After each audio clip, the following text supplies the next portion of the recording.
Hello, this is Lisa Shea, and we're going to fold an origami cat.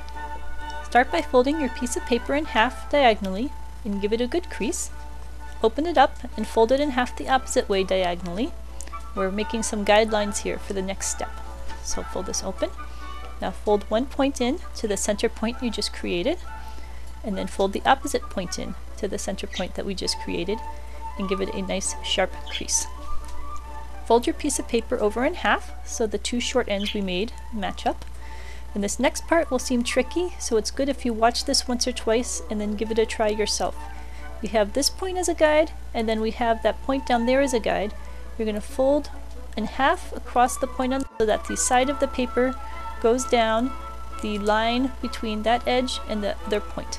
And along that same line between the 2 points, we're going to fold the opposite piece of paper over and crease it on that line. So you can see now how it works out, and that might help you better in making your own folds. If you open this piece up that we just folded, you can squish down the top part, and this is now forming the head of the cat. And the part over to the right hand side is where the body is. So now that we've got the head, we're going to turn the piece of paper over and we're going to work on the ears. So flop the body out of the way for a minute, and then fold it down so that that top line folds along the center line of the cat. And now we're going to move the ear up, fold so that the right corner is a pivot point, and so that the ear pokes up over the top of the piece of paper.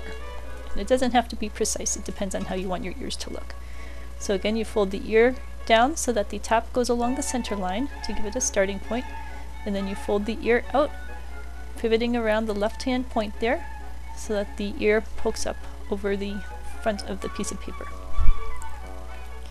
Turn your cat over, and now we have to deal with its pointy head. So fold the point of the pointy head back so that it's hiding in the back of the cat.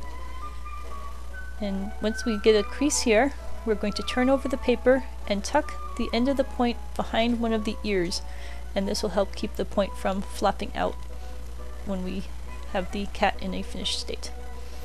So get that all tucked in nicely so you can see how that fits underneath the ear there. Turn it back over again. Now we're going to work on its little nose, and again, this doesn't have to be exact, it's how you want it.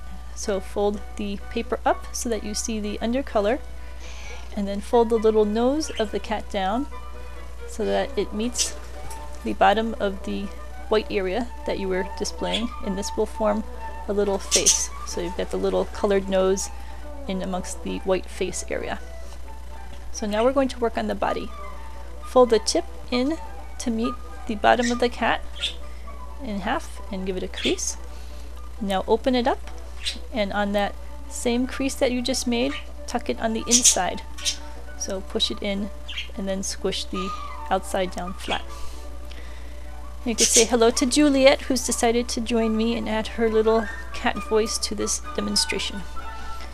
Now we're going to pull out just a little bit of that paper we just squished in to form the tail. And again, this doesn't have to be precise. It can just be however much tail you want to stick out. And this is the origami cat. Thank you for following along, and you can visit lisashea.com for more pictures of origami cats and other shapes. You can see it doesn't quite stand up by itself, but it is a fun present to make for people. Enjoy!